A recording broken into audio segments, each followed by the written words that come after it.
हमारे लिए आज की तिलावत दानियल नबी की किताब, उसका 7वां बाब, 9वीं से 10वीं और 13वीं से 14वीं आयात।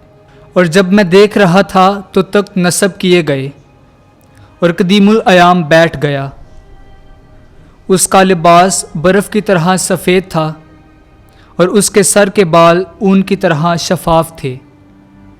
उसका तख्त आग के शोले की मानित था और तख्त के पहिए जलती आग की मानित थे।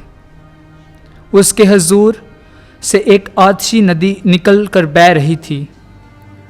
हजार हा हजार उसके खिदमत गुजार थे और लाखों लाख उसके हजूर में खड़े थे।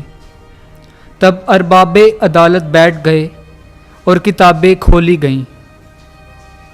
मैंने रात के रोया में नज़र की तो क्या देखता हूँ कि एक शख्स इब्ने इंसान की मानित आसमान के बादलों के साथ आया और वो कदीमुल अयाम तक पहुँचा और उसके हजूर लाया गया।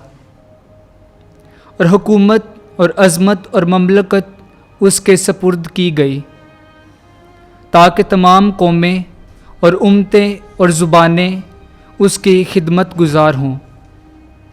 उसकी हुकूमत अबदी और लाजवाल हुकूमत है और उसकी ममलिकत गैर फ़ानी होगी। पाक कलाम का पढ़ा और सुना जाना हम सब के लिए बाइस बरकत हो। खुदा का शुक्र हो।